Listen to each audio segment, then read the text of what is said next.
Hallelujah. Thank you, Jesus. Hallelujah. Hallelujah. Thank you, Jesus.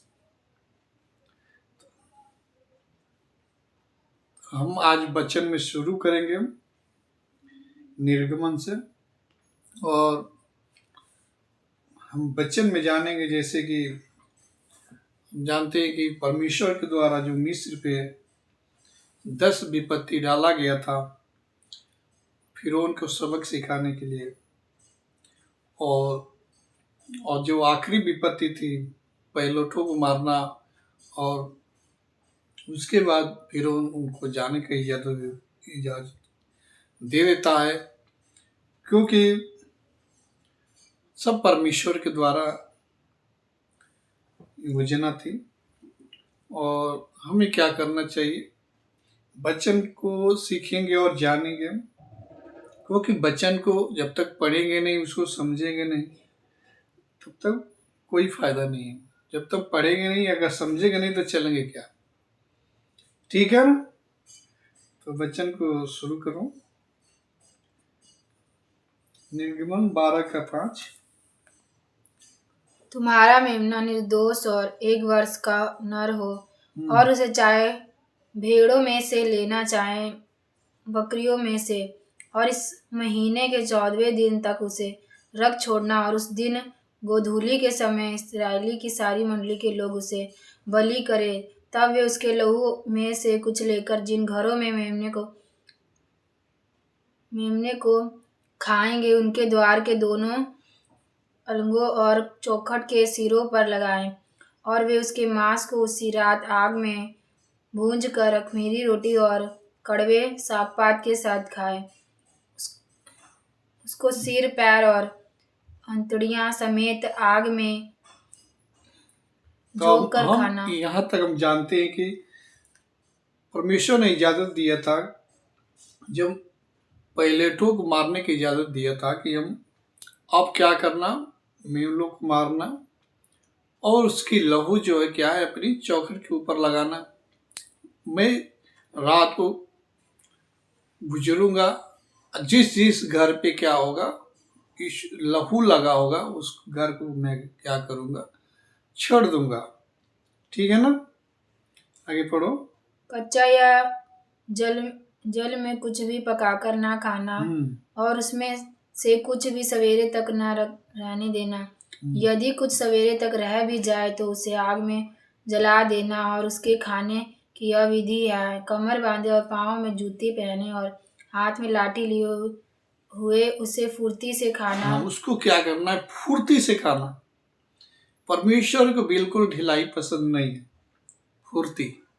सुस्त लोग बिल्कुल पसंद नहीं है। परमेश्वर चाहता है एकदम क्या करे, फुर्ती में उसके लोग क्या है, बढ़े। हाँ, वह तो यहोवा का पर्व होगा, क्योंकि उस रात को मैं मिस्र देश के बीच में होकर जाऊंगा। मिस्र देश के क्या मनुष्य क्या पशु सब के पहिलौठों को मारूंगा, और मिस्र के सारे देवताओं को भी मैं दंड दूंगा। और मैं यहोवा हूँ। और जिन घरों में तुम रहोगे उन पर वह लहू तुम्हारे लिए चिन्ह ठहरेगा। क्यों? क्योंकि लहू क्या है? चिन्ह है। तो लहू जिस जिस घर पे क्या होगा, लगा होगा, उस घर में क्या है, मौत नहीं होगी। लेकिन जिस जिस घर में लहू नहीं लगा, उसके घर में पहिलौठों मर जाएंगे। क्या ये सबको जानकारी नहीं थी? तो सबको जानकारी था, सबको ये बात सोचना गया होगा, लेकिन कोई लापरवाही किया होगा। जिन ने हल्के में लिया होगा, भाई उसके घर के तो पहिलौठे मर गया। जो आज्ञा को माना कि भाई सच्चे इसी बात, उनके घर के पहिलौठों नहीं मर। आगे पढ़ो। अर्थात मैं उस लहू को देखकर कुछ को छोड़ जाऊंगा, और जब मैं मिस्र देश के लोगों को मारूंगा। फिर 12 का 21। तब मूसा ने इस्राएलियों के सब पुरानियों को पुकार कर कहा, तुम अपने अपने कुल के अनुसार एक एक मेमना लाकर अलग कर रखो, और फसह का पशु बलि करना, और उसका लहू जो तसले में होगा उससे जूफा का एक गुच्छा डुबाकर उसी तसले में के लहू से द्वार के चौखट के सिरे जो और द्वार के चौखट के ऊपरीले हिस्सा होती है उस पे लगाना। हाँ। दोनों अलगों पर कुछ लगाना, और भोर तक तुम में से कोई घर से बाहर न भोर निकले, तक कोई घर से न निकले। क्योंकि यहोवा देश के बीच होकर मिस्रियों को मारता जाएगा। इसलिए जहाँ जहाँ वह चौखट के सिरे और दोनों अलगों पर उस लहू को देखेगा, वह उस द्वार को छोड़ जाएगा, और नाश करने वालों को तुम्हारे घरों में मारने के लिए ना जाने देगा। तो यहाँ पे हम देखते हैं कि अगर जिस घर के चौखट पे लहू के निशान होगा उस घर में क्या होगी, हत्या नहीं लगी, यानी पहलौठा नहीं मरेगा। ठीक है ना। तब आगे हम सुनेगा 12:29। ऐसा हुआ कि आधी रात को यहोवा ने मिस्र देश में सिंहासन पर विराजने वाले फिरौन से लेकर गड्ढे में पड़े हुए वधुए तक उसके पहलौठों को वरन पशुओं तक के सब पहलौठों को मार डाला। और फिरौन रात ही को उठ बैठा और उसके सब कर्मचारी वरन सारे मिस्र उठे, और मिस्र में बड़ा हाहाकार मचा, क्योंकि एक भी ऐसा घर ना था जिनमें कोई मरा ना हो। तब फिरौन ने रात में मूसा और हारून को बुलाकर कहा, रात ही में मूसा हारून को बुला के कहा कि अब क्या करो, अब यहाँ से जाओ, क्योंकि ये क्या घर के एक एक पहलौठा यानी एक एक लड़का जो पहलौठा था सब मारे गए थे, पशु हो या इंसान हो, सबके पहलौठे क्या हुए थे उस टाइम मारे गए थे। आगे पढ़ो। तुम इस्राएलियों समेत मेरी प्रजा के बीच से निकल जाओ और अपने कहने के अनुसार जाकर यहोवा की उपासना करो। अब हार मान गया, अब कह रहा कि अब जाओ, हाँ ले जाओ अपनी यहोवा की क्या करो, उपासना करो। हाँ। अपने कहने के अनुसार अपनी भेड़ बकरी और गाय बैल को साथ ले जाओ और मुझे आशीर्वाद दे जाओ। यहाँ पे जाने की क्या करता, फिर वो इजाजत दे देता कि जाओ भाई, ले जाओ अपनी गाय बैल सब कुछ ले जाओ। हाँ। फिर पढ़ो 13:17। जब फिरौन ने लोगों को जाने की आज्ञा दे दी, तब यद्यपि फिलिस्तियों के देश में होकर जो मार्ग जाता है वह छोटा था, तो भी परमेश्वर यह सोचकर उनको उस मार्ग से नहीं ले गया कि कहीं ऐसा न हो कि जब ये लोग लड़ाई देखे तब पछताकर मिस्र को लौट आए। जब लड़ाई देखे तो पछता के क्या करे, फिर से लौट जाए उसी वह जहाँ से निकले। इसीलिए परमेश्वर ने उनको चक्कर खिला के ले जाके समुद्र के किनारे खड़ा कर दिया। हाँ। इसलिए परमेश्वर उनको चक्कर खिलाकर लाल समुद्र के जंगल के मार्ग से ले चला और इस्राएली पाती बांधे हुए मिस्र से निकल गए। और मूसा यूसुफ की हड्डियों को साथ लेता गया, क्योंकि यूसुफ ने इस्राएलियों से यह कहा कि परमेश्वर निश्चय तुम्हारी सुधि लेगा। उनको इस विषय में दृढ़ शपथ खिलाई थी कि वे उसकी हड्डियों को अपने साथ यहाँ से ले जाएंगे। फिर उन्होंने सुकोत से कूच करके जंगल की छोर पर एताम में डेरा किया। और यहोवा उन्हें दिन को मार्ग दिखाने के लिए मेघ के खंभे में और रात को उजाले देने के लिए आग के खंभे एक बड़ी चमत्कार देखे। रात को दिन को बादल के खंभे या रात में आग के खंभे में। परमेश्वर ने देखो इतना अद्भुत नजारा होगा, परमेश्वर साथ साथ चल रहा। आगे पढ़ो। उनके आगे आगे चला करता था, जिससे वे रात और दिन दोनों में चल सके। हाँ, दिन और रात में चल सके, उनको रात में भी उजाला मिलता था, लाइट की कटी नहीं थी। हाँ, उसने ना तो बादल के खंभे को दिन में और ना आग के खंभे को रात में लोगों के आगे से हटाया। फिर पढ़ो 14 का 1 से। यहोवा ने मूसा से कहा, इस्राएलियों को आज्ञा दे कि वे लौटकर मिग्दोल और समुद्र के बीच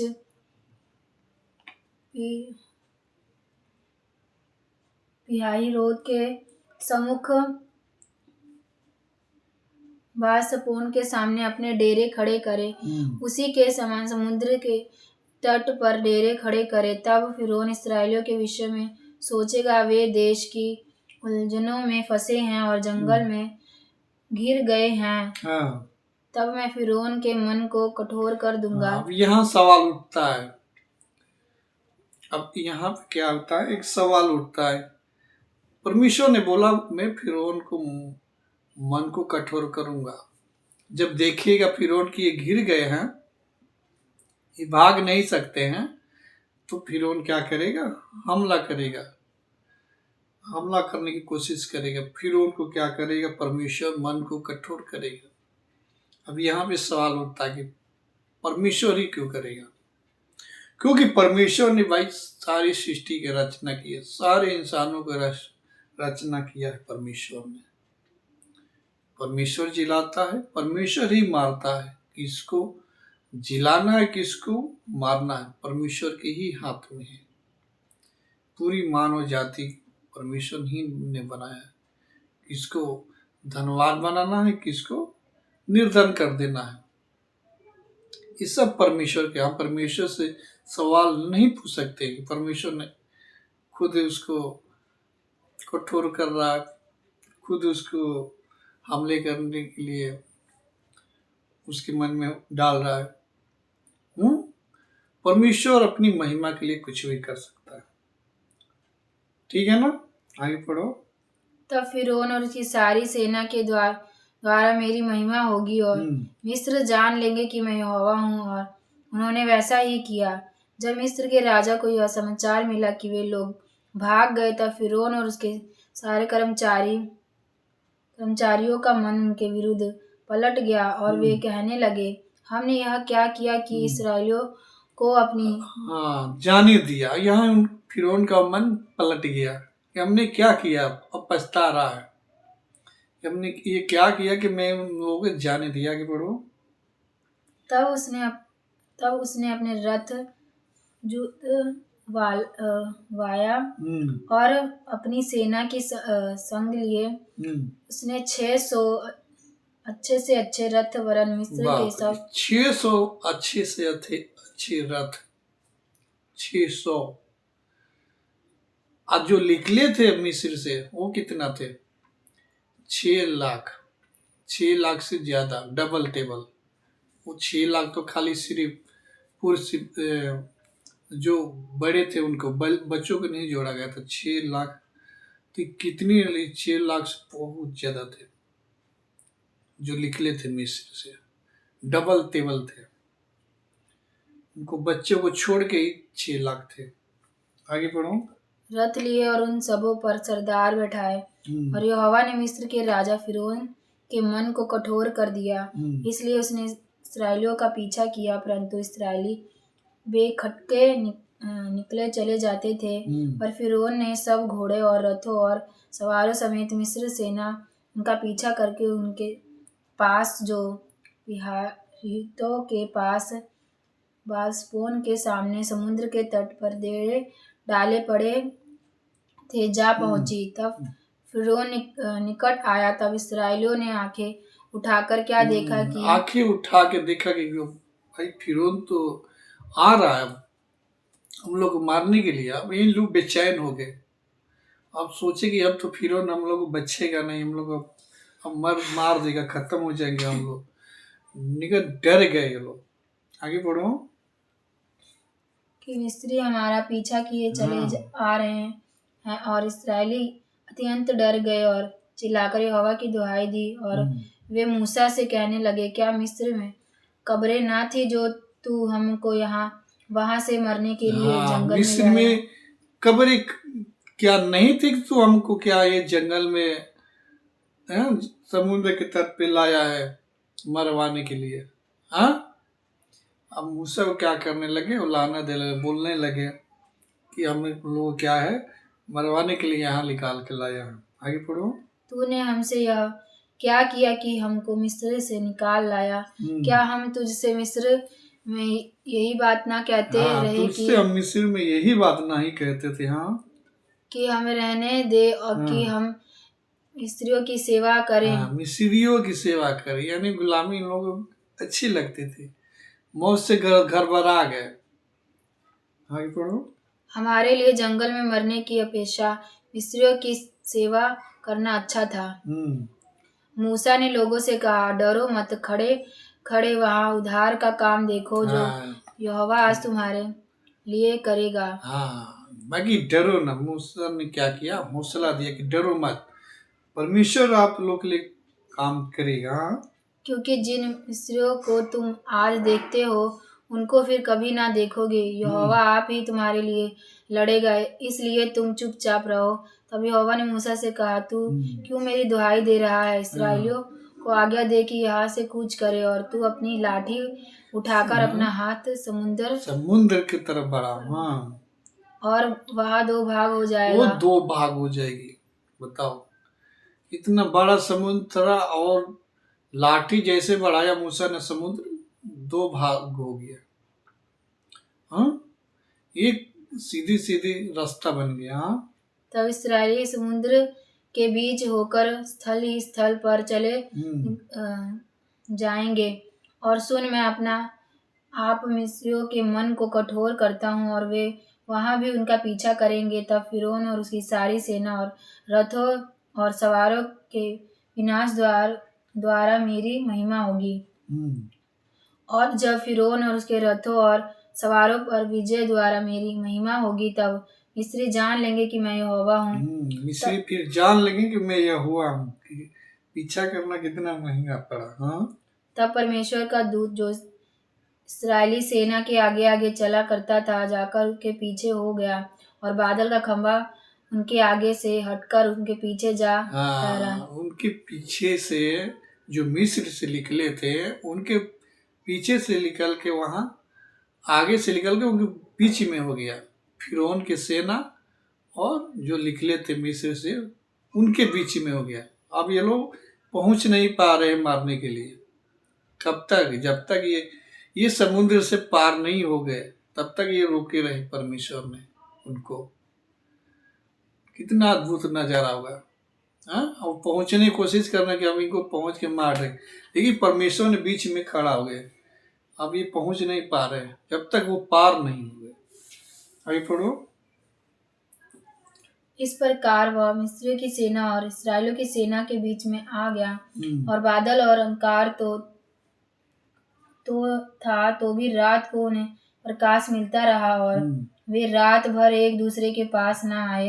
रात भर क्या परमेश्वर ने रोके रहा है, रात भर एक दूसरे के पास नहीं आए। बताओ कितना अद्भुत नजारा। वाह, कैसा परमेश्वर, अद्भुत। तब मूसा ने अपना हाथ समुंदर के ऊपर बढ़ाया और यहोवा ने रात भर प्रचंड पूर्वाई चलाई और समुद्र को 2 भाग करके जल ऐसा हटा दिया जिससे उसके बीच सूखी भूमि हो गई। तब इस्राएली समुद्र के बीच स्थल ही स्थल पर होकर चले और जल उनकी दाहिनी और बाईं ओर दीवार का काम देता था। दीवार के काम करती थी, जैसे दीवार है ना, एकदम दीवार के तरफ एकदम रास्ता फ्रेश बन गया, सूखी भूमि हो गई। लोग पार कर गए, आराम से चले गए।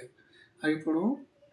तब मिस्री अर्थात फिरौन के सब घोड़े, रथ और सवार उनका पीछा किए हुए समुद्र के बीच में चले गए। और रात के अत्यंत पहर में यहोवा ने बादल और आग के खंभे में से मिस्रियों की सेना पर दृष्टि करके उन्हें घबरा दिया और हम्म, उसने उनके रथों के पहियों को निकाल डाला, रथों को पहियों को भी निकाल दिया परमेश्वर। हाँ, कैसे पीछा करोगे, कितना दौड़ोगे। हाँ,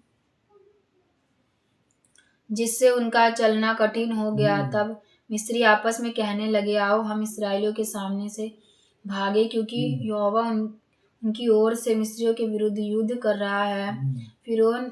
फिर यहोवा ने उस मूसा से कहा, अपना हाथ समुद्र के ऊपर बढ़ा कि जल मिस्रियों और उसके रथों और सवारों पर फिर बहने लगे। फिर से बहने लगे। वो क्या किए, निकल गए। परमेश्वर ने इनको रोके रहा है कि ये जब तक ये पार ना हो जाए, जब तक इन परमेश्वर ने इनको रोके रहा। फिर उनको सेना को जैसे ही वो पार हो गए, जैसे ये घुसने की कोशिश किए, सब घुस गए समुद्र के बीच में, वैसी परमेश्वर ने आज्ञा दिया, फिर बढ़ाओगे, फिर जस के तस हो जाए। सबके सब क्या हो गए, नाश हो गया। आगे पढ़ो। तब मूसा ने अपना हाथ समुद्र के ऊपर बढ़ाया और भोर होते होते क्या हुआ कि समुद्र फिर जो कहते हो गया हो गया। और मिस्री उल्टे भागने लगे। परंतु यहोवा ने उनको समुद्र के बीच में ही झटक दिया और जल के पलटने से जितने रथ और सवार इसराइलियों के पीछे समुद्र में आए थे, वे सब वरन फिरौन की सारी सेना उसमें डूब गई समुद्र की सेना सारी नाश हो गई समुद्र के बीच में। आगे पढ़ो। और उसमें एक भी ना बचा। उसमें से क्या है, एक भी नहीं बचा। कितना अद्भुत नजारा, परमेश्वर ने कितना अद्भुत काम किया उनके बीच में। पढ़ो 14 का 13, 31 पढ़ो। और यहोवा ने मिस्रियों पर जो अपना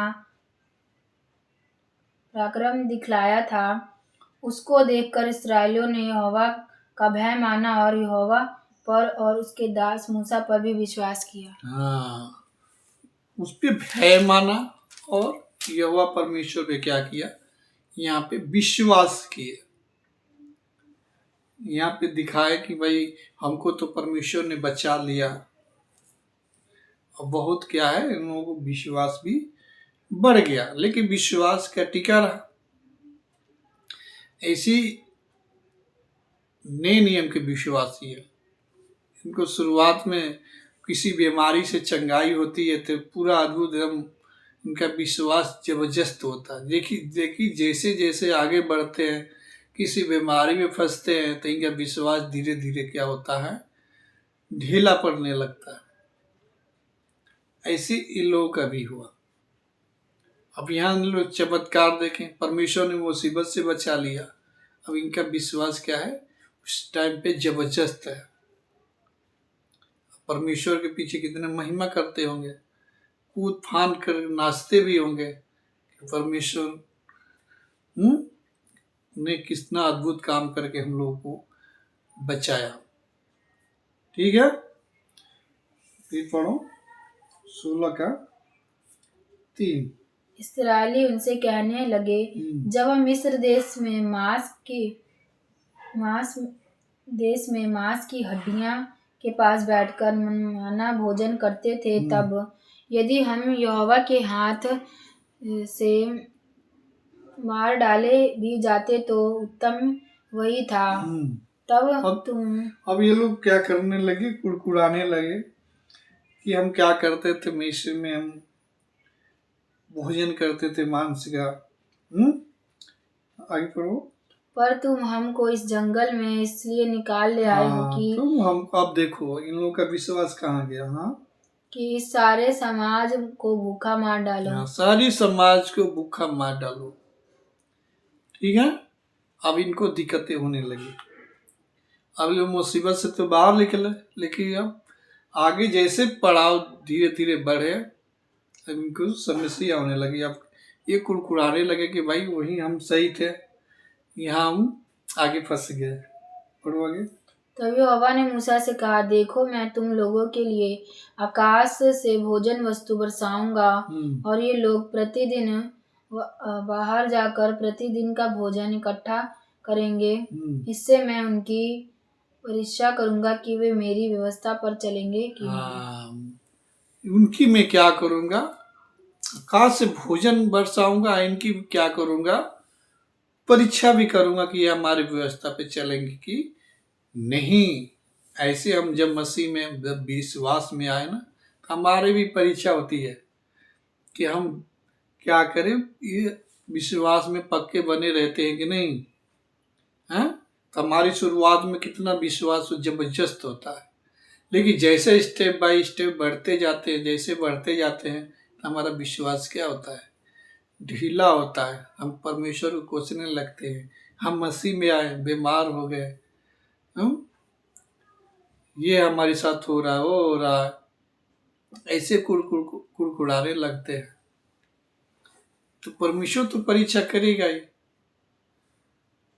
आपको क्या करना, पर अपनी विश्वास को थामे रखना है, अपने विश्वास को क्या करना है, खोना नहीं है। वो कि परमेश्वर परीक्षा करेगा ही करेगा। धीरे धीरे क्या होता है, हमारा विश्वास लूज होता है जैसे हम मसीह में आगे स्टेप बाय स्टेप बढ़ते हैं। जैसे इन लोगों के था, जब परमेश्वर ने इनको समुद्र से 2 भाग करके ले आया, अब लगे खाने पीने की इनको दिक्कत होने लगा, लगे कुड़कुड़ाने। तो परमेश्वर ने तो कहा, पहले तो महिमा कर रहे थे, लेकिन फिर कुड़कुड़ाने लगे, क्यों, समस्या आने लगी। तो परमेश्वर जब परीक्षा करेगा तो समस्या आएगी। आपको विश्वास को थामे रखना है और मसीह में मजबूत होना है अपनी आखिरी सांस तक, तब जाके हमारा उद्धार पक्का होगा। ठीक है, आज के लिए इतना ही। जय मसीह की। एक छोटी सी हम प्रार्थना करेंगे। सर्वशक्तिमान पिता परमेश्वर, अनुग्रहकारी जीवन की ज्योति पिता, बच्चन को बच्चन समझाने और समझने में पिताजी अगुवाई करें किया मेरे पिता परमेश्वर जी। आपकी महिमा, आपकी स्तुति करते हैं। बच्चन भी, जो भी भाई बहन सुने पिता परमेश्वर, उनकी आत्मिक उन्नति हो पिता, विश्वास में मजबूत हो पिता, हर एक परीक्षा में सफल हो पिता परमेश्वर जी। आपकी महिमा अनुग्रह उन सबके साथ हो जो बच्चन को सुने। आपकी महिमा मजबूत हो पिता, पर यीशु मसीह के नाम में आमीन आमीन।